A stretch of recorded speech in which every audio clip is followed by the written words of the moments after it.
This is Sandeep Sharma from Magnum Opus International again, and I welcome you all in a discussion of sample preparation for the metallography sample. Now, to brief, the sample preparation in metallography specimen generally requires 5 major operations. The first one being sectioning, second being mounting, third being grinding, fourth is polishing, and fifth and final is etching before it goes to the microscope for the microstructural analysis. Okay, so these are the 5 major steps for preparing the sample. In this particular discussion, what we are going to do is we will be discussing the mounting of the sample, which is sometime optional also, because you may have a sample which is ready to go for the grinding stage, for the polishing stage further. Okay, so let us discuss about mounting, what mounting is all about. Okay, so basically the small samples, the small size samples are generally mounted in plastic for convenience in handling and to protect the edges of the specimen being prepared by the compression type molding, which is commonly applied to encase the specimen of 1 inch to 1.5 inch diameter. Then what happens is here it plugs off in a hard polymer. So molding materials are classified basically based on the thermosetting compound and the thermoplastic compound. So let us try to understand a little bit more what type of molding material is being used. So the first and the most common is being the bakelite.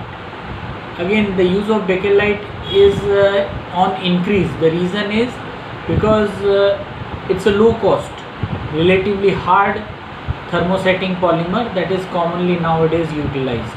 Second is expensive trans-optic thermoplastics. They are utilized when transparency is required in the sample. Okay, so transoptic material remain molten at a maximum temperature and become transparent when an increase in pressure or decrease in temperature is being done. So by definition, thermosetting material require heat and pressure during the molding cycle. Okay, so these are the 2 basic types of material that is being used in the mounting of the sample. Again, to brief, one is bakelite, which is low cost.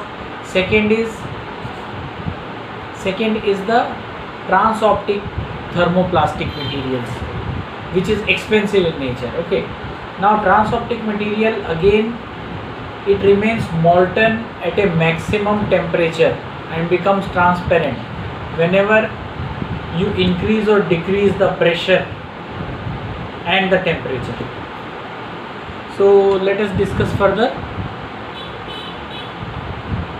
what happens actually during the molding and what type of equipment you require during the molding or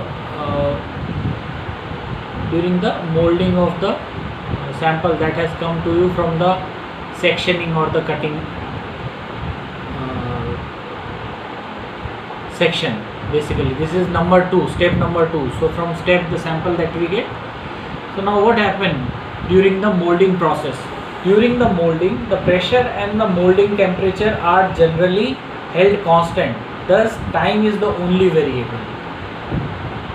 The metal sample is placed on the mounting cylinder, which is then encased in a pre-measured amount of powder polymer. The mounting cylinder is then sealed, pressurized and heated to complete the polymerization process, which is necessary to solidify the encase that the metal sample has.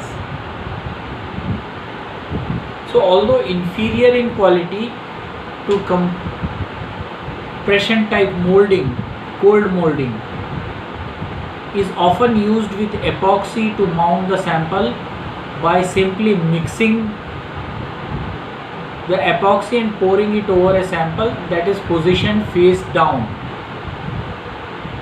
Okay. So again, coming back to this point again, when do we use the cold setting compound? So cold setting compound is considered inferior basically, right?